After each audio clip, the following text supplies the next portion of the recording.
Hello everybody and welcome back to another episode of AQA GCSE Geography. In today's video we're going to be looking at the second subtopic in topic 2A, Urban Issues and Challenges, and that is the causes of urbanisation and the emergence of megacities. So this video is going to look at the different factors which influence urbanisation and also a bit more about what megacities are and the trends in their emergence in HICs and LICs. So before we jump into the video, we're going to look at our specification reference so we know exactly where we are in the course. So we are currently at 3.2.1 Urban Issues and Challenges in the AQA specification. And today we're going to be looking at the following two bullet points. Firstly, factors affecting the rate of urbanisation, migration or the push-pull theory, and also natural increase. We're also going to be looking at the next bullet point, the emergence of megacities. So let's get straight into the video. First of all, we're going to talk a bit about what the causes of urbanisation are. And there are two key causes that you need to know about. The first is rural-urban migration, and it's very important that you learn the definition of this, and that is the movement of people from rural to urban areas. And this basically just means the movement of people into cities. And that's basically just people moving from rural areas, so basically where there is less infrastructure, perhaps less development in terms of the buildings which are present, the services which are present, the movement of people from those kinds of areas into cities which perhaps have more infrastructure, more buildings, more jobs. And there are two different factors which can influence rural-urban migration. The first category of factors are push factors, and these are basically factors which encourage people to leave a certain place. They push you out of that place, and these include natural disasters, for example earthquakes, hurricanes, drought, that would make people want to leave where they're currently living in order to live in a place where that perhaps isn't so common. For example, in cities there might be a lesser risk of drought.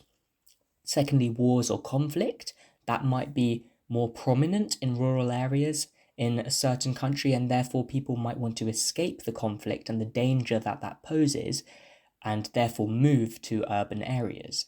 Another push factor is a lack of doctors and hospitals. That means people perhaps get ill or sick more often, and therefore they're unable to work, they're unable to care for their loved ones, and that encourages them to move away to an urban area.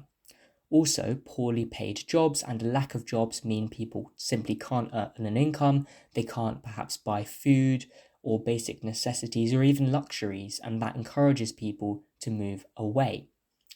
And then the next category of factors are pull factors, and those are basically just the opposite of push factors. They're things which encourage people to go to an urban area. They're basically things in urban areas, in cities, which pull people in. They're the positives of these cities, essentially.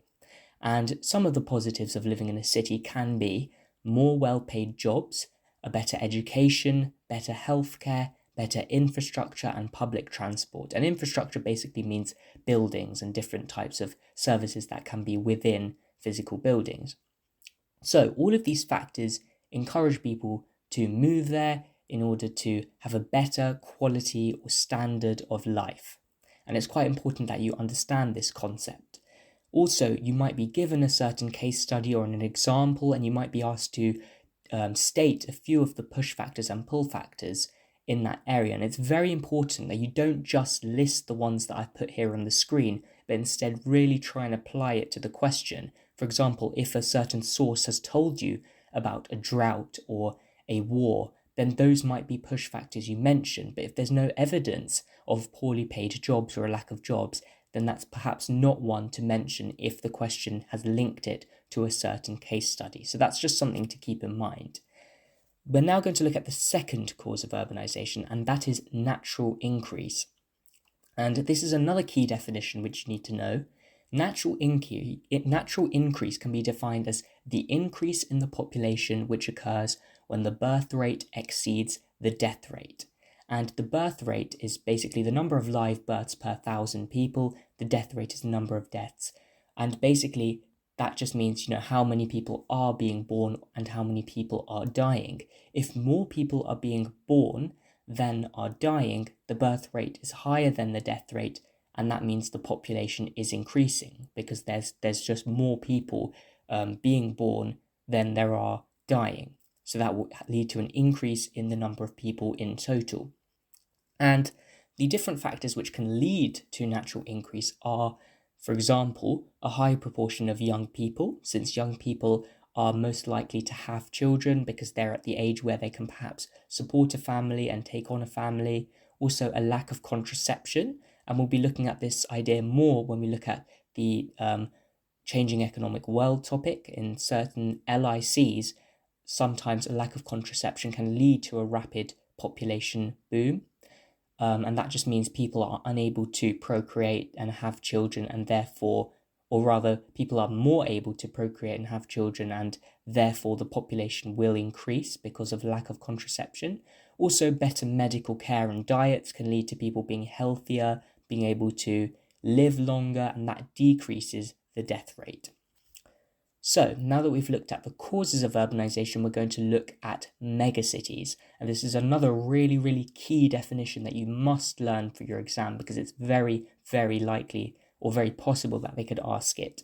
So a megacity is simply a city with more than 10 million people living in it. And it's very important that you learn that number, 10 million people. If a city has more than 10 million people, it is classified as a megacity. And we're now going to look at a few of the trends in megacities. These are just some details which you don't necessarily need to learn, but would be very useful if you're answering a longer question about megacities and you want to show your knowledge. And it's also useful because you might be asked to interpret a graph or a map showing some of this data, so at least you have a good background understanding of the trends in megacities. So Tokyo and New York were the first two megacities, Tokyo being the capital of Japan and New York being in the United States. Those were the first two cities to surpass 10 million people. Megacities are growing slowly in Europe and North America, but they're growing rapidly in South America and in Asia. So that means, and it's a very similar trend to the trends in urbanization, which we looked at in the last video, but it's just important to keep in mind. These megacities, there aren't so many new megacities developing in Europe and North America, but many are appearing very rapidly in South America and Asia. More megacities are also appearing in South America and Africa too. So the number of megacities is increasing in those continents, and the number of people living in those cities is increasing rapidly in South America and Asia. Also, over 2/3 of megacities are located in either LICs or NEEs. That means low-income countries or newly emerging economies, which we defined in the last video. And that's another key statistic to note. Most megacities aren't actually in more developed countries, which might be in Europe and North America, but more are likely to be in perhaps less economically developed countries.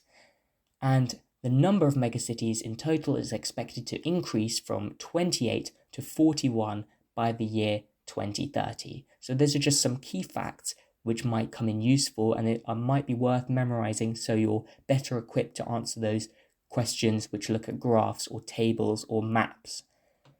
And we've got a list here. Again, you don't need to memorize this, but this is just a list of the world's biggest megacities just for some context.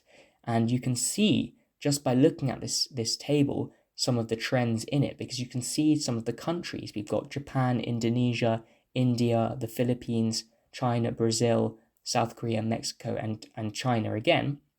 These countries are predominantly Asian countries. They are countries which perhaps are more or rather less economically developed. You can see, for example, Indonesia, India, and the Philippines are countries which are still developing, and they're perhaps not high-income countries. You can see that there are a few higher-income countries like Japan and South Korea on the list, but the majority are not, and that's why we can see from on the left side of the screen, around 2/3 of megacities are located in LICs or NEEs. So That brings us to the end of today's video. Hope you enjoyed the video. Please do comment any questions you might have down below and I'll be more than happy to answer them for you. And please do also subscribe to the channel in order to keep up to date with all of our videos covering the entire AQA GCSE Geography syllabus. Thank you very much and see you again soon. Goodbye.